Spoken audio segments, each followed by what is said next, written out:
Dan jumlah kuburan yang ditemukan ada 251 jenazah. Hai guys, apa kabar kalian semua? Welcome back to Ruang Gelap dengan gue Amira, host yang membahas tentang true crime, conspiracy, horror, semua yang menyangkut tentang misteri. Di video kali ini kita akan membicarakan tentang penemuan kuburan massal di Kanada. Pasti dari kalian ada yang pernah dengar atau baca thread Twitternya. Ini cerita yang sangat menyedihkan dan menarik banget untuk dibahas. Lagi-lagi berhubungan dengan sejarah dan betapa kelamnya masa lalu dan cara orang-orang untuk merebut suatu tempat dan berusaha untuk menguasai sesuatu yang sebenarnya bukan milik mereka. Langsung aja kita masuk ke cerita. Welcome to Ruang Gelap.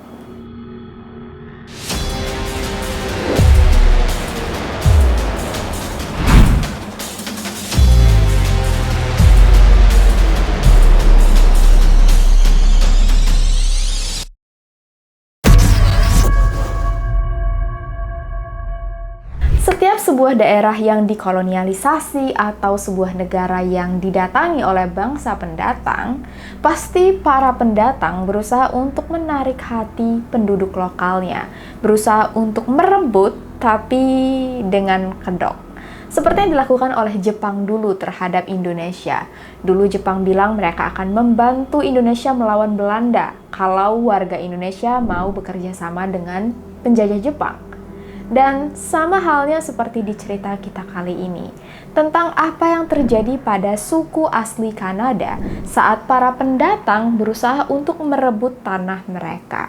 Suku asli Kanada, di video ini kita akan sebut dengan nama First Nations. Dan saat mereka dijajah oleh para pendatang berusaha untuk mengambil hati mereka.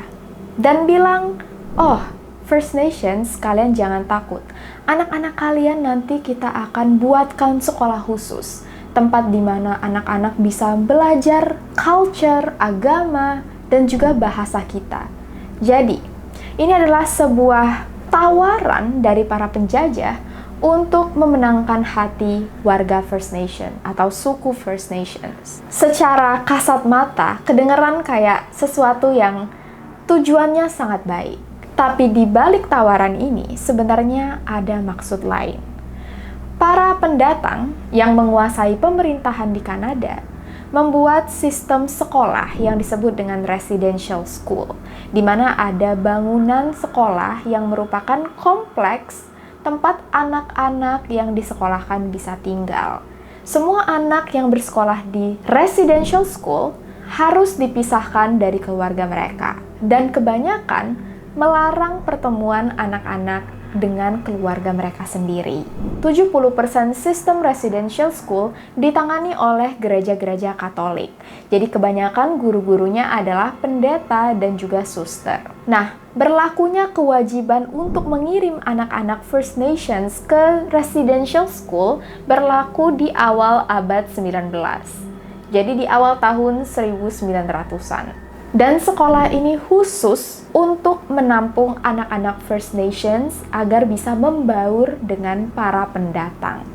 Karena bahasa, budaya, agama yang dimiliki oleh First Nations berbeda dengan bahasa, agama, dan budaya para pendatang. Jadi, daripada para pendatang mempelajari apa yang First Nation miliki, First Nation yang harus belajar apa yang para pendatang miliki. Nah, kita akan cerita sedikit pengalaman orang-orang yang pernah bersekolah di residential school. Ada cerita dari Alicia yang sekarang berumur 78 tahun. Dulunya, Alicia bersekolah di residential school selama 8 tahun. Alicia diantar oleh kedua orang tuanya untuk pergi ke sekolah pertama kali menggunakan perahu. Dan di hari pertama Alicia datang ke sekolah, dia bingung. Karena setelah makan siang, tiba-tiba ada sekelompok supervisor atau orang-orang yang menjaga anak-anak ini, yang harusnya menjaga, malah menyiksa anak-anak di depan umum. Cewek, cowok, semuanya disiksa. Tapi kebanyakan lebih mengarah ke cowok. Dan penyiksaannya itu sampai berdarah-darah. Di situ Alicia bingung karena dia kira dia akan belajar di sekolah ini. Tapi bukannya belajar, Alicia malah merasa sekolah ini berusaha untuk mengubah dia. Dan kelihatan kayak gak peduli dengan nasib anak-anak yang bersekolah di sekolah ini. Suatu hari, ada teman Alicia yang meninggal. Penyebabnya gak jelas, dan waktu itu Alicia nungguin orang tua dari temannya yang meninggal ini. Tapi orang tua temannya ini gak pernah datang. Dan temannya ini dikubur gitu aja, gak tahu di mana. Dan orang tua temannya sendiri bahkan nggak dikabarin. Dan saat itulah Alicia sadar sekolah ini tujuannya bukan untuk kebaikan mereka. Ada juga kisah yang diceritakan oleh Raymond yang dulu bersekolah selama 12 tahun. Raymond dijemput secara paksa oleh pemerintah untuk pergi ke sekolah ini, padahal dia dan keluarganya nggak pernah mau berpisah. Karena nggak bisa menolak, Raymond akhirnya ke sekolah, dan hari pertama Raymond merasa bingung. Tiba-tiba dia bangun di sekitar orang-orang yang dia sama sekali nggak kenal, dan Raymond sendiri kalau mandi bersama teman-temannya ditonton oleh supervisornya, di mana tentu aja supervisornya melecehkan mereka.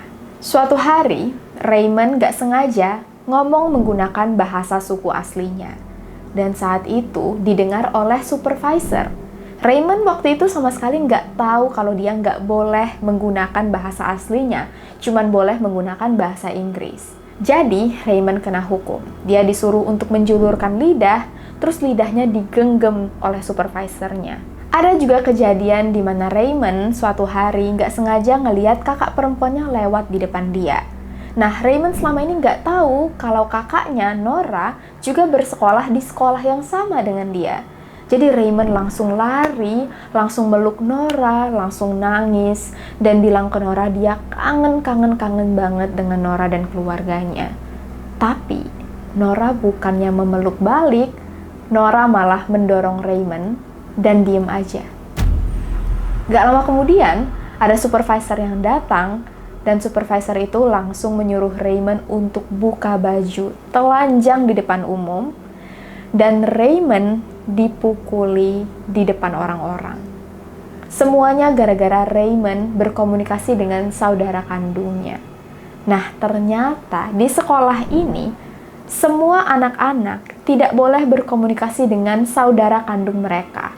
Boleh berkomunikasi dengan orang lain, dengan teman, tapi saudara kandung dilarang untuk saling berbicara. Di situ juga Raymond menyadari dan harus berusaha untuk memendam perasaan dia. Setiap kali Raymond kangen dengan keluarganya, setiap kali Raymond ngelihat saudaranya, Raymond terpaksa mengubur perasaannya sendiri. Dan semenjak saat itu Raymond bilang dia susah untuk merasa emosional, bahkan susah untuk merasakan rasa cinta. Tentu aja dengan semua kegilaan peraturan yang ada di sekolahnya, Raymond pernah berusaha beberapa kali untuk melarikan diri. Tapi usahanya selalu gagal dan selalu ketahuan. Ada lagi cerita pengalaman dari seorang laki-laki bernama Chris, yang awalnya sebenarnya senang dan excited untuk pergi ke sekolah. Karena berpikir, oh akhirnya aku bisa belajar, aku bisa menjelajah dunia, bisa mingle, bisa bertemu dengan orang-orang bangsa lain atau para pendatang. Tapi begitu Chris datang ke sekolah pertama kali dan masuk ke ruang kepala sekolah, dia yang awalnya berambut panjang, dikuncir, kayak anak-anak First Nation lainnya, tiba-tiba disuruh untuk potong rambut sampai botak. Karena Chris dianggap membawa kebudayaan aslinya yang tidak boleh. Awalnya, Chris masih cukup memahami, oh mungkin sekolah memang punya peraturan sendiri. Tapi lama-lama ada banyak peraturan yang tidak masuk akal. Sama seperti Raymond, Chris juga dilarang untuk berkomunikasi dengan saudaranya sendiri. Penyiksaan terjadi di sekitarnya, dan para guru dan supervisor semuanya gak ada yang peduli. Di sekolah Chris ada sebuah tali yang dipasang dengan besi yang sering dipajang dan ditakut-takuti sebagai hukuman. Bahkan Chris sendiri pernah menyaksikan tali ini dipakai untuk whip. Ada dua hukuman yang paling terkenal, yaitu hukuman dengan kursi listrik dan hukuman dengan tali yang diikat dengan besi. Kursi listrik ini beneran ada guys, jadi kursinya dari besi, disambung ke baterai, dan kalau ada anak yang nakal disuruh duduk dan disetrum di kursi ini. Sedangkan tali yang diikat dengan besi, gue nggak tahu mau nyebutnya apa. Pecut? Bener gak sih? Aduh, gue nggak tahu namanya apa. Pokoknya tali diikat pakai besi, dan Chris sendiri pernah menyaksikan ada 3 anak yang dipukul dengan tali ini sampai kulit mereka mengelupas dan berdarah-darah. Di situ Chris langsung kena mental. Dia langsung sadar sekolah ini bukan untuk mengajari dia, tapi untuk menyiksa orang-orang yang ada di dalam sekolah itu. Hampir setiap hari, Chris duduk di depan jendela. Dari jendela ini, Chris bisa melihat rumahnya yang ada di seberang sungai. Dan Chris cuma bisa nangis karena dia nggak boleh pulang. Cuma boleh pulang di hari Minggu, itu pun juga cuma 3 jam. Dan tiap hari Chris yang kangen rumah cuma bisa duduk di depan jendela itu, ngeliatin rumahnya. It really breaks my heart. Nah, kalaupun sudah pulang ke rumah, Chris ngerasa asing dengan keluarganya sendiri. Karena dengan saudaranya dia udah biasa ketemu di sekolah dan gak pernah ngomong. Jadi waktu di rumah dia ngerasa canggung. Chris dan saudaranya semua pakai bahasa Inggris kalau ngomong. Sedangkan kedua orang tuanya nggak bisa bahasa Inggris. Jadi koneksi dan komunikasi antara anak dan orang tua mulai terganggu juga. Begitu Chris tamat dari sekolah ini, sudah boleh keluar, Chris berusaha untuk mingle lagi, pulang ke rumah. Tapi ternyata dia ngerasa diri dia udah nggak cocok di sekolah itu. Culture beda, agama beda. By the way, semua anak-anak yang masuk ke residential school harus pindah agama ya guys. Bukan cuma dari bahasa, tapi mental, pikiran, dan spiritual mereka juga sudah beda dengan suku asli mereka. Jadi Chris merasa gak cocok. Chris sempat berusaha untuk berbaur dengan suku pendatang atau para pendatang. Dan ternyata dia malah menerima banyak makian dan jadi korban rasisme. Jadi pada akhirnya, kemana Chris pergi, dia balik lagi ke sekolah ini. Karena dia merasa tidak diterima di 2 tempat. Cuman sekolah ini yang cocok untuk dia. Nah, dampak dari para anak-anak yang disekolahkan di sekolah ini bukan cuman berdampak saat mereka kecil, tapi waktu mereka punya anak, mereka juga jadinya sering menyiksa anak mereka sendiri. Karena mereka dididik seperti itu dan mental mereka sendiri gak stabil. Apalagi, mereka harus mengirim anak-anak mereka ke sekolah residential school juga. Di mana mereka sudah pernah merasakan neraka dari sekolah ini gimana, dan sekarang mereka harus ngirim anak mereka balik ke sekolah yang juga mereka ketahui akan menyiksa anak-anak mereka. Tingkat kematian anak-anak di residential school sangat-sangat tinggi. Tapi tingkat kematian anak-anak yang sudah lulus dari residential school jauh lebih tinggi. Banyak banget yang bunuh diri, banyak banget yang hilang, dan banyak juga yang melarikan diri. Dan ada banyak sekali keluarga yang kehilangan anak mereka tanpa tahu apa yang terjadi pada anak mereka. Setiap kali keluarga bertanya ke sekolah, sekolah selalu menjawab, "Oh, mungkin anak kalian sudah merasa bisa hidup sendiri, sudah merasa tidak cocok pulang ke rumah, makanya kabur dan hidup sendiri." Dan selama ini, berpuluh-puluh tahun, para keluarga mengira anak mereka melarikan diri. Tapi ada juga rumor yang menyatakan mungkin anak mereka menjadi korban penyiksaan dan sudah meninggal dunia. Nah, awalnya ini cuma dikira rumor. Tapi ternyata di tahun ini, tepatnya di tanggal 28 Mei, seorang kepala suku Kamloops menyatakan investigasinya membuahkan hasil. Dia menemukan lahan tempat penguburan massal anak-anak yang diduga meninggal di antara tahun 1919 sampai 1971. Di mana kuburan ini ditemukan? Di bawah tanah bekas residential school. Dan jumlah kuburan yang ditemukan ada 251 jenazah. Semuanya enggak ditandai. Begitu kabar ini menyebar di seluruh Kanada, semua tanah bekas residential school langsung digali. Karena takutnya semua residential school melakukan hal ini. mengubur anak-anak murid di bawah tanah sekolah mereka tanpa memberitahu seorang pun. Dan ternyata, benar guys, sejauh ini sudah ada 4 lahan bekas sekolah residential school yang ternyata menjadi kuburan massal para anak-anak. Dan sekarang masih ada investigasi terhadap 4 lahan sekolah lagi yang masih dicari apakah juga melakukan praktek yang sama atau tidak.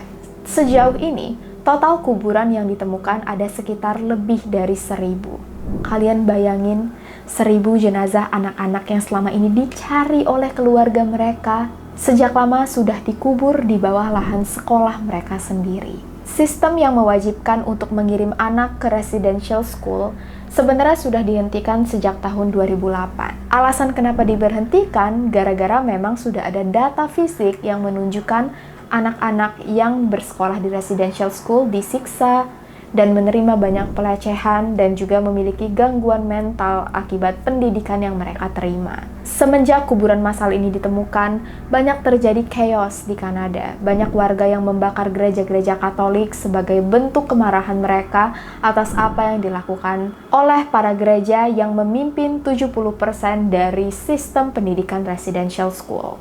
Perdana Menteri Kanada sendiri menghimbau para warga untuk mengibarkan bendera Kanada setengah tiang sebagai bentuk duka dan juga bela sungkawa terhadap apa yang dialami oleh anak-anak dan juga keluarga anak-anak ini. Apa yang terjadi benar-benar tragis, tapi banyak orang yang juga percaya kemungkinan anak-anak ini sengaja dibunuh untuk mengurangi populasi suku asli atau First Nations. Ini adalah salah satu sejarah kelam yang baru saja terungkap. Dan kita tahu ada banyak sejarah-sejarah lain di dunia ini yang sangat mengerikan dan gak bisa dipercayai benar-benar terjadi. Sistem edukasi yang diberlakukan oleh pemerintahan Kanada dan Gereja Katolik terhadap warga First Nations adalah bentuk genosida kebudayaan, penghapusan identitas asli suku bangsa asli Kanada, dan sebuah pembunuhan karakter yang memaksa mereka untuk melupakan kebudayaan dan gaya hidup nenek moyang mereka. Dan karena itulah warga Kanada dan juga internasional di tahun ini sangat berduka atas fakta yang akhirnya terungkap. Sampai di sini dulu guys cerita kita pada kali ini. See you guys on the next video. Untuk kalian yang udah mulai bosen PPKM, jangan lupa lebih baik bosen daripada keluar dan membahayakan nyawa kalian sendiri dan juga orang-orang di sekitar kalian. Mudah-mudahan kalian semua masih sehat, keluarga kalian sehat, dan mudah-mudahan kita semua bisa kembali hidup normal as soon as possible. Take care, stay at home, stay safe, and stay alive.